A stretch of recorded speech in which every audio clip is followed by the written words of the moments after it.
G'day guys, I'm back with the Outer Circle. In today's episode, something spicy, a Daemon Fulgrim for 40k. And I thought, what are all the worst excesses of this model going to be? Because, well, the Daemon products 40k have been kind of crappy so far. And yet, I'm pleasantly surprised. I actually think this is pretty good. There are definitely issues. There are always going to be issues, though, with models, right? But how much of those models' issues detract from how good the model is? That's really the important factor here. And, well, there's a few key pros I really want to point out. Firstly, scale. So, obviously, I have the Forge World resin version of Fulgrim transfigured, or transcended, or whatever he's called, the 30k version of him on the right, and the new plastic reveal on the left. Now, the one on the right, his torso, arms, that kind of thing, they're very much in scale with the existing Primarchs in 30k. His snake body isn't really that tall, though it is long but coiled up around the base, and the base is quite large. But most of his size comes from his wings, and it's very deceptive how large he is. Versus the 40k miniature, who has very small wings and a much, much larger body in comparison. And, well, there's a couple of things that stick out. So, firstly, the 40k model is a much better model for transporting.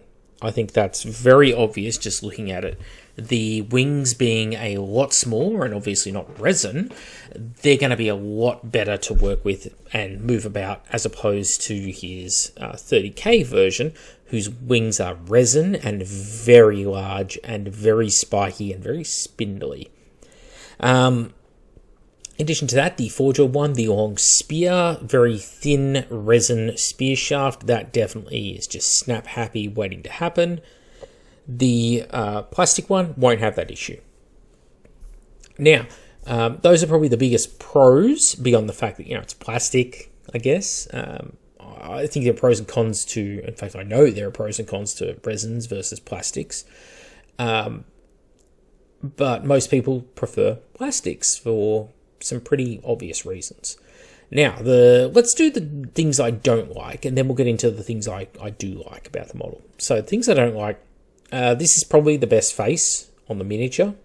As you can see down near the bottom of the page, the faces, one is like a psychopath happy face. Could be enjoyable. One, it looks like you put his finger in some orifice that he was not expecting. And then the top left one is he actually likes it. The helmet is just awful. I think that helmet looks terrible on the bottom left. The trim going on around the size of it, it's just a hard no from me.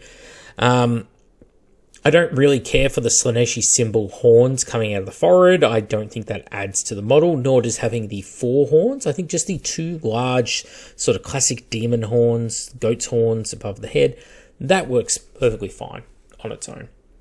I also think that things like the jewelry just randomly placed around the tail doesn't work at all. It just feels very just slapped on because they had computer drawing ability, and therefore it was very easy to add that detail. I don't think if they were hand sculpting it, had to actually sit there and make the gems and the chains by hand, that it would have happened.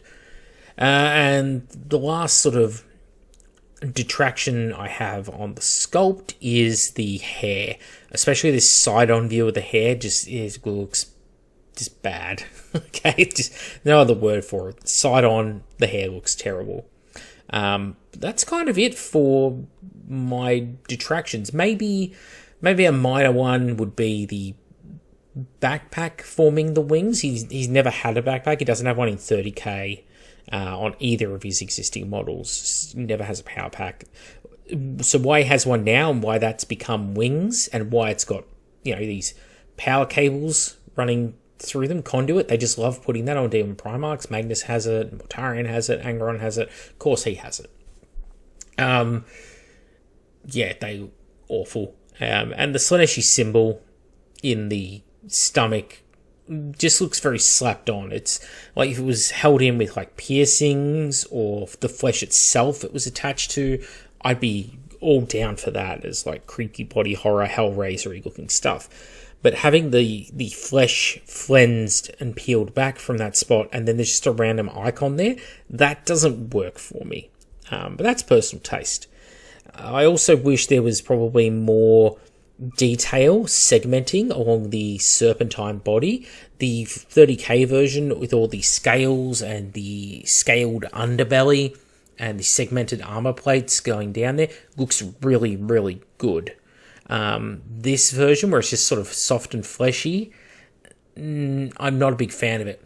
And I think that leads me to another issue I have, which is just the color palette choice, which has nothing to do with the sculpt, purely subjective, and the art style. Because I think the gold armor is very sort of Warhammer Fantasy, like Sigvald, Magnificent, Age of Sigmar, Head Knights of Slaanesh sort of styling.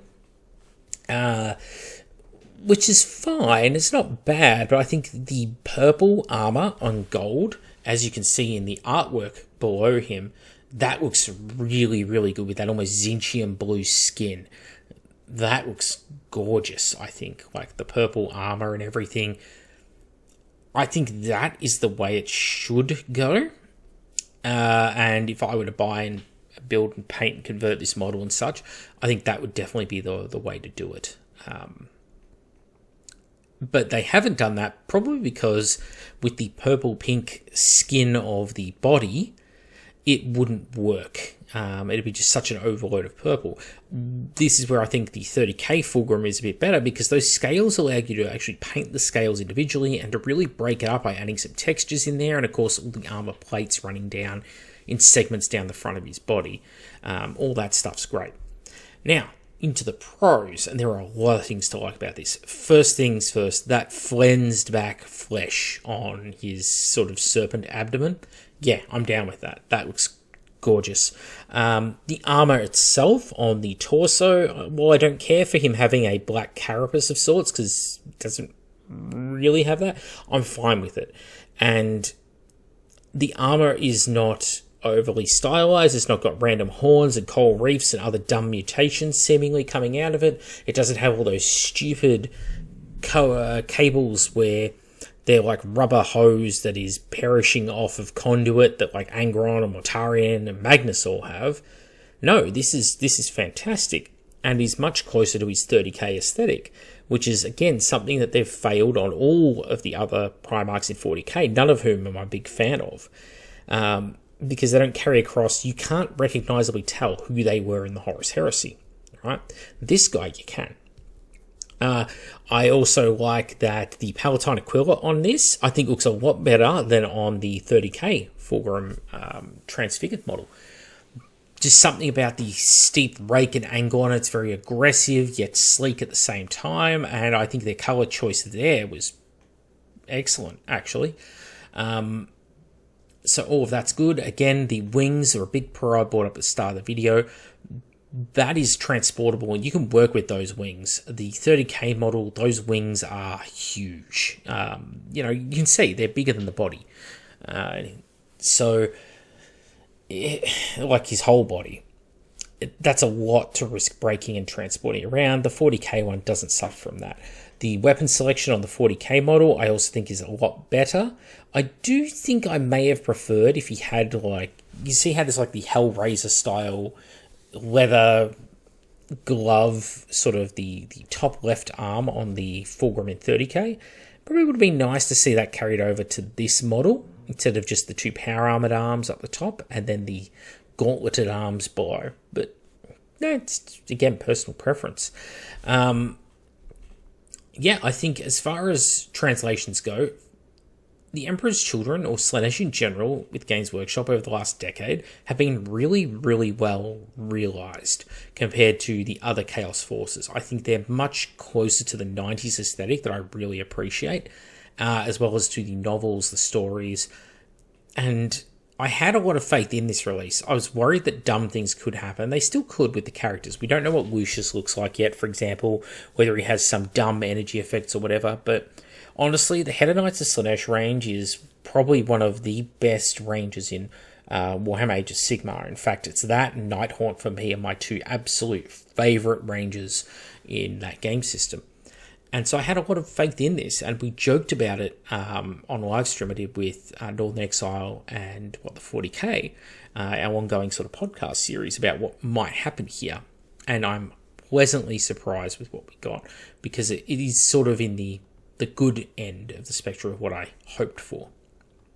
But yeah, on the whole, I think the weapons that he has, the swords and that, seem to be well proportioned to the body. The trim, like with this little face and gem on the hip, reminds me of like some Dark Elf sculpts of like the late 90s, like, you know, the old Blood Cauldron and Idol of Cain and stuff. Awesome, you know. I like all that kind of stuff. I also like this sort of webbed spines, like almost like a hydra that he's got going on with the tail. I actually think that's a good look, and it suits him. Makes him feel more like a water serpent, like a Warcraft Naga or something. If I were to get and paint him though, definitely purple armor with gold trim. I think it looks much better. And these faces I would probably avoid, but that helmeted face is a double extra hamburger with sesame seeds on top. Avoid, because that just looks so awful. But yeah, I think on the whole, this is one of the best Demon Primarchs we've got so far. Let's see that they don't ruin him when they actually do something with his reintroduction, because my fear is that, well, if they bring him back, they immediately have to have another Primarch come back, probably a loyalist like Liam and Russ, or Lionel Johnson's back, so Rogel Dawn. Liam Russ and Rogel Dawn will come back, and then he just gets beaten, and the threat is just, oh, well, I guess he's no threat at all, and that's the worst thing that can keep happening. Demon Primarchs have, in the last few years, become the old Eldar avatar of Cain. Whenever you got to show that a good guy is strong, have him kill a Demon Primarch, right? Let's not do that again. Okay, Rogel Dawn beating him once in the Heresy is enough for my tastes, so let's not repeat it. On the whole, as far as the Demon Primarchs go, I'd say it's probably an 8.5, 9 out of 10. It scores really highly with me. It's just those little things, you know, spare faces, the random Slaneshi symbol coming out of the belly, the lack of definition in the belly with like scales and such, the cabling and the jump pack on the wings. They're sort of the things that stick out to me as less desirable. But everything else, I'm like, yeah, I really like that, and I think this is one of the best renditions of a sort of character coming into 40k that they've done ever. The only other one who's sort of in the ballpark would probably be Lion, and then on my sliding scale, I'd say Angron, Gilliman, Mortari, and Magnus for quality. So maybe, considering that's pretty much the order they've released in, maybe we're just starting to see them hit their stride in the sculpting department, and they're starting to actually sculpt Primarchs that look good for 40k, and people don't just love them because they're Primarchs in 40k, which I think is a symptom of just the toxic positivity that sort of permeates in this hobby. You know, where it's almost like they could bring back any Primarch and you'd probably see people applauding it, regardless of, you know, any objective faults that there might be, you know, or strong subjective ones. Anyway, that's it for me. I'm Mac with the Outer Circle. This is a lovely looking model, and in many ways, it is better than the 30k Fulgrim Transfigured model. Just lacking in a couple of small areas, none of which are deal breakers for me. Thank you all for watching. Please leave your thoughts and feedback in the comments below, and I'll catch you on the next video.